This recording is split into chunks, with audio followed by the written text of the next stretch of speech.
Je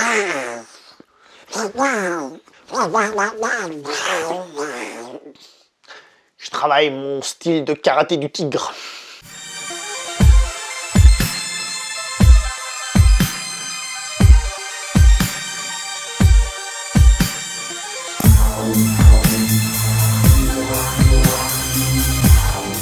Bonjour à toi très cher spectateur et bienvenue pour cette nouvelle critique poussiéreuse. Aujourd'hui nous repartons du côté des USA, enfin du moins à peu près, je vous expliquerai ça, pour parler d'un film de castagne, d'une série B de castagne, Karate Tiger. Enfin ça il paraît que c'est le titre français, Karate Tiger, puisque le film est plutôt connu internationalement sous le titre No Retreat, No Surrender. À savoir qu'il y a aussi un titre sur lequel il est connu, à savoir que c'est Tigre Rouge, Red Tiger. Donc en gros, on pourrait appeler ce film The Karate Red Tiger Never Retreat, Never Surrender. C'est pas beau ça comme titre, c'est magnifique. Le film du jour est réalisé par Corey Yuen, ou Yuen Kwai si vous préférez l'appeler par son nom chinois, mais son nom pour l'export c'est Corey Yuen, qui est un réalisateur et chorégraphe de Hong Kong à la base, mais qui est un réalisateur qui a quand même fait des films intéressants tels que Righting Wrong, qui est un film de Hong Kong. En français il s'appelle Une flic de choc, qui est un film qu'en fait j'avais vu étant tout petit et que j'ai revu récemment, qui était vraiment un excellent film. Dans ce film, nous avons l'acteur Kurt McKinney, un acteur super célèbre. J'ai vérifié sur IMDb, semble-t-il que le reste de sa carrière, en gros, il l'a fait à la télévision. C'est déjà pas mal, ça lui a permis d'avoir une carrière et de gagner son argent et de vivre sa vie. C'est déjà pas mal. Et dans ce film, nous avons quelqu'un qui n'était pas encore une star, un certain Jean-Claude Van Damme. Donc on peut considérer cette vidéo sans autre comme une vidéo bonus à la rétrospective Jean-Claude Van Damme que j'ai fait.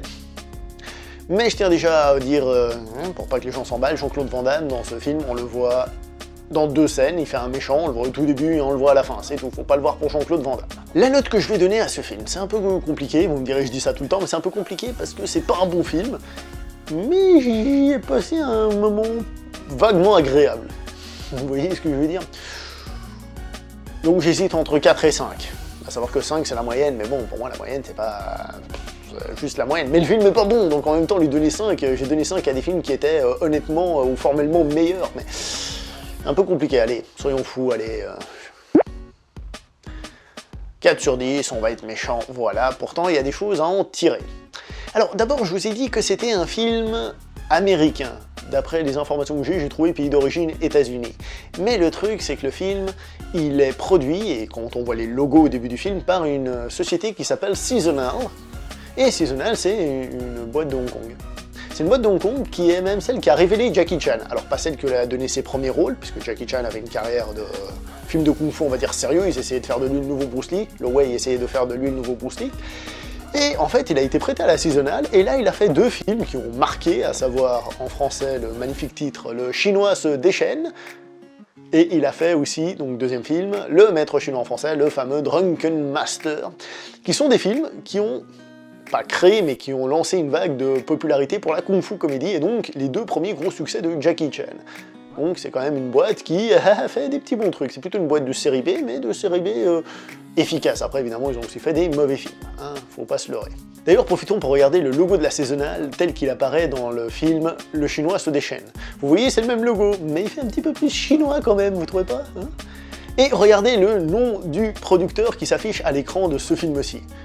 Vous trouvez pas que c'est un nom un peu asiatique, un peu chinois? Peut-être même cantonais dans la tournure, je pourrais pas vous dire. Hein? Donc en fait on a ici un film un petit peu bizarre parce que c'est un film qui se passe aux États-Unis mais qui en fait est un film de Hong Kong d'une certaine manière. Alors c'est pas la première fois qu'un film de Hong Kong se passe aux États-Unis, mais généralement quand un film de Hong Kong se passe aux États-Unis, c'est parce que c'est des Chinois, c'est dans la communauté chinoise, etc. etc. Et ici c'est pas le cas. C'est pas le cas. C'est un petit peu particulier, on reviendra là-dessus un petit peu plus tard. Je vais vous dire un truc qu'on m'avait dit à l'époque pour qualifier ce film, on m'a dit c'est un Karate Kid avec que je ne peux pas dire. Et en plus, il y a Jean-Claude Van Damme qui livre les meilleurs combats de sa carrière. Voilà ce qu'on m'avait dit. C'est quand même plutôt intéressant, non? Alors le si je vous le dis pas, c'est parce qu'il arrive après 45 minutes de film. C'est un film d'1h30. Donc ça veut dire que le il arrive vachement tard dans le film. Et si on se base là-dessus, et ben quand on va arriver, on va attendre ça, et on va attendre ça, le film va être long, et puis on va s'ennuyer parce qu'on veut guier ça. Donc moi, je vous déconseille de le voir comme ça, personnellement, je me rappelais même plus de ça, c'est après coup que je me suis dit, ah oui, c'est vrai, on me l'avait dit. Et la première partie du film est donc très Karate Kid, hein, le gamin qui déménage, qui a des bases d'arts martiaux mais qui est pas très balèze, etc., qui se fait violenter, la fille, etc., etc. On est dans cette idée-là. Sauf que, justement, il y a une identité très film de Hong Kong, dans l'humour, dans la manière de faire certaines choses, qui est assez différente de ce qui se fait aux États-Unis, et c'est pour ça que le film est bizarre, parce que c'est un film aux USA, mais qui est très Hong Kong, comme j'ai dit. Et, personnellement, je ne me suis pas ennuyé. Alors, je n'ai pas trouvé que c'était monumental, mais je ne me suis pas ennuyé, parce que je trouve qu'il y a un certain rythme, il y a un certain petit truc qui fait qu'il y a une certaine petite énergie qui fait que, non, on ne s'ennuie pas. D'ailleurs, il a fallu que je fasse un exercice de gymnastique dans ma tête pour me dire, attends, je prends cette scène du film, j'enlève les acteurs américains, je mets des acteurs asiatiques, est-ce que j'ai l'impression de regarder un film de Hong Kong? La réponse a été oui. Donc comme j'ai dit, en réalité, ce film, il a un ton, il a quelque chose qui fait très film de Hong Kong, et c'est pour ça que je vais dire quelque chose, que malgré que ce soit pas un bon film, c'est un film qui peut-être est une excellente porte d'ouverture pour rentrer dans le cinéma de Hong Kong. Oui, mais c'est un mauvais film, donc c'est un peu contradictoire. Non, c'est plus parce qu'il y a Jean-Claude Van Damme, donc ça peut attirer des gens, ça peut attirer certains fans, et juste montrer le type de film un peu qui peut se faire à Hong Kong. À savoir qu'en Hong Kong, j'allais dire ça, c'est mieux, oui, mais bon, il y a aussi des mauvais films, hein. Il y a pire comme mauvais film, on va dire aussi. Donc, c'est pas ce qui se fait de Hong Kong, mais ça a les caractéristiques, c'est un petit goût de Hong Kong. Vous voyez, j'ai l'impression, comment vous dire, que c'est une espèce de plat surgelé, vous voyez, c'est pas le plat, le vrai, mais il a le goût de, par exemple, je sais pas moi, c'est un poulet au curry surgelé, vous voyez. Avant d'aller plus loin, je voudrais qu'on compare deux scènes de combat de deux films différents, dont certaines tirées de celui-ci, et d'autres tirées du film Only the Strong. Regardez cette scène de Only the Strong, je vais la faire tourner en boucle le temps que je parle. Si vous regardez cette scène, vous voyez que la chorégraphie, elle est toute bête. Franchement, si vous vous arrêtez de côté à chaque scène, à chaque mouvement, je veux dire, vous vous rendez compte que la chorégraphie, elle est toute bête. Il a un coup, il se retourne, il fait une technique, blablabla. C'est rien de spectaculaire, et ce sont des plans qui sont assez courts, dans lesquels il ne se passe pas grand-chose par plan. Maintenant, on va comparer à une autre scène, cette fois-ci tirée de ce film-ci. Alors attention, je ne dis pas qu'il n'y a pas des coupes, évidemment qu'il y en a, mais si vous voyez, les plans sont un petit peu plus longs, le combat est plus technique, les échanges sont plus fulgurants, alors vous me direz oui, on voit que c'est en accéléré, etc., etc., oui, mais l'aspect visuel est beaucoup plus intéressant. Je tiens à préciser que il peut paraître facile de chorégraphier un film d'arts martiaux, c'est pas du tout le cas, hein. Je veux dire, chorégraphier un film d'arts martiaux, c'est un exercice à part, c'est quelque chose qu'il faut savoir faire. Personnellement, je fais des arts martiaux depuis très longtemps, et je serais incapable de faire une chorégraphie correcte pour un film d'arts martiaux. Les chorégraphies que je ferais seraient plutôt proches de celles qu'on voit dans Only the Strong, c'est-à-dire quelque chose d'assez pauvre et d'assez banal. Disons les choses comme elles sont. De plus, j'aimerais revenir sur le fait que si vous prenez même une très bonne chorégraphie de Hong Kong et que vous la regardez au ralenti image par image pour voir comment elle est orchestrée, chose que j'ai déjà faite personnellement pour justement essayer de percer les mystères de ce genre de chorégraphie, je vous déconseille de le faire parce que ça tue clairement la magie. On voit clairement bon, que les coups ne sont pas à distance, etc. Ça, bon, ça c'est du classique, hein. Mais surtout, on voit qu'il y a certains mouvements qui sont bizarres, mais l'important c'est qu'à la caméra ça donne de l'effet, bam, il y a du mouvement, ça bouge, tac tac, c'est rapide, c'est puissant, ça s'enchaîne. J'ai parlé de la puissance des coups, justement dans ce film je trouve que ça manque beaucoup, parce qu'à des moments par exemple il tape même juste sur des sacs et on sent que c'est rapide. Comme je dis, il y a des petites astuces cinématographiques, l'accélération, etc. Mais ça manque clairement de puissance, là où un bon film, normalement, lui arrive quand même à donner une sensation de grosse puissance. Alors peut-être pas autant que des films comme Ong Bak, où là ça tapait vraiment, et c'était justement la particularité de ce film, ce qui a fait qu'on s'est dit, tiens, en Thaïlande, ils se sont réveillés. Là, ici, ça manque un petit peu d'énergie. Bon, alors, qu'est-ce qui fait que ce film est mauvais? Évidemment, plusieurs choses. Donc déjà, comme j'ai dit, un scénario assez classique pompé sur celui de Karate Kid. Nous avons, visuellement, le film, il n'est pas très beau au niveau de la photographie. Franchement, les couleurs, elles sont fades, c'est sous-exposé, c'est pas très beau.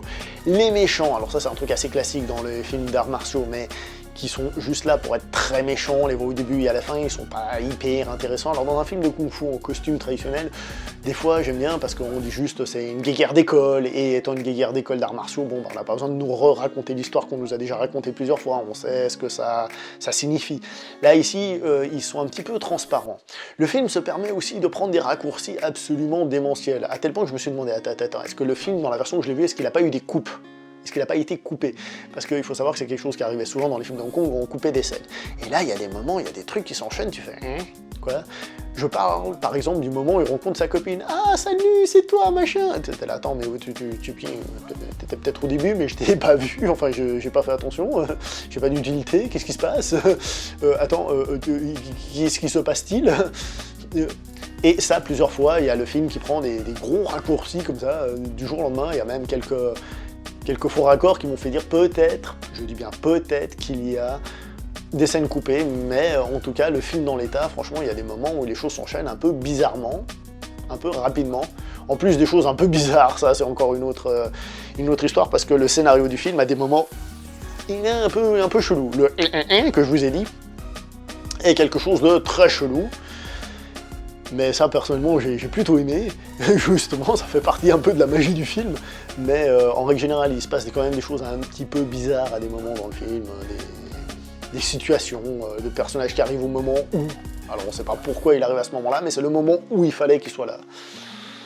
Voilà quoi, hein. Étant passionné d'arts martiaux, je tiens aussi à dire que le film fait un melting pot d'un peu tous les arts martiaux, alors que full contact et karaté soient mélangés, ça c'est normal historiquement à une certaine époque, puisque le full contact, donc la boxe pied-point full contact, à la base ça s'appelait karaté full contact, parce que ce sont des Américains qui ont voulu faire des règles où on se tapait dessus, donc ils ont pris le karaté de base et ils en ont fait des règles de boxe pied-point, donc c'était du karaté sur un ring, qui après par la suite, il y a la boxe anglaise qui est venue et tout ça, puis maintenant c'est carrément des choses séparées, mais à la base c'était du karaté full contact, donc ça c'est normal.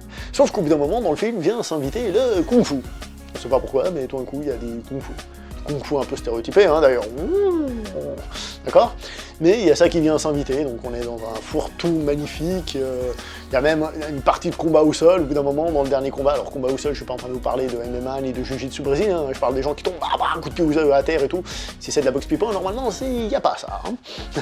Et Jean-Claude, qu'est-ce qu'il vaut notre Jean-Claude dans ce film? Bah il fait quelque chose d'assez stéréotypé, il fait un gros méchant qui tire la sale tête, mais il faut le reconnaître qu'il a du charisme. La première scène où il est là, où on le voit, on se dit, le mec, il en jette quand même pas mal. Il en jette quand même pas mal, le gars. Il a une bonne tête de méchant, quand même. Et est-ce que nous avons affaire au meilleur combat de sa carrière? Alors ça, je ne saurais le dire si ce sont les meilleurs de sa carrière. Par contre, c'est clair que, pour une fois, il a des plans, justement, un petit peu plus longs, comme j'ai dit tout à l'heure. Il a des scènes de combat où il y a un petit peu plus d'enchaînement. Et donc, à ce niveau-là, oui, on peut dire que, d'une certaine manière, il a les combats les mieux ficelés de sa carrière, oui. Parce qu'il y en a un qui était vraiment dégueulasse. Donc, oui, on peut dire ça, sans autre. J'ai pas dit que c'était des combats extraordinaires pour autant, hein. Attention, j'ai juste dit qu'on peut dire que ce sont les meilleurs de sa carrière. Donc, avec tout ce que j'ai dit, je sais pas si j'ai été très clair. Qu'est-ce que j'ai pensé de ce film? Un film plutôt sympathique, si on le prend vraiment pour ce que c'est, c'est-à-dire une série B, mais c'est même pas une série B aux États-Unis, c'est une série B à Hong Kong, hein, donc une série B de produits qui n'ont pas beaucoup d'argent. Qui se laisse vaguement regarder si on est bon public, et si on est dans une période, moi je suis dans une période de film de baston américain série B, donc voilà quoi, je sais parfaitement que je regarde pas des chefs-d'œuvre, hein. Qui a un côté délire et sympa qu'on aurait pu mettre dans le synopsis, mais comme j'ai dit, il arrive après 45 minutes, donc j'ai même pas voulu vous le dire, parce que ça prend tellement de temps que voilà, quoi. Et pour le fun, on a un Jean-Claude Van Damme dedans, c'est pas le meilleur film du siècle, à savoir même que le film il est sur Nanarland, c'est dire, certains trouvent qu'il est tellement mauvais que voilà, quoi. Hein. Et je le répète, la plupart des gens le trouvent mauvais, moi j'ai trouvé que ça... C'était vaguement sympa, je vous le recommanderais pas. Je vous le recommanderais pas. Est-ce que tu me conseilles ce film? Non, je vous le recommanderais pas. Par contre, s'il y a des fans de Jean-Claude Van Damme dans la salle, et je sais qu'il y en a maintenant, s'il y a des fans de Jean-Claude Van Damme dans la salle, ce film peut peut-être vous titiller à l'idée de découvrir le cinéma de Hong Kong, et rien que pour ça, c'est une bonne chose, c'est déjà pas mal. Est-ce que j'ai été assez clair? Je sais pas, en tout cas je vais m'arrêter là pour cette vidéo, on se voit prochainement pour une prochaine critique. N'oubliez pas de faire Tupac, partager, abonner, commenter, et le tout c'est juste pour faire genre. Voilà. Partagez, abonnez, commentez, likez, j'ai oublié, donc ce serait pas... Palk, tout palk. C'est dégueulasse. Allez, portez-vous bien, ciao tout le monde.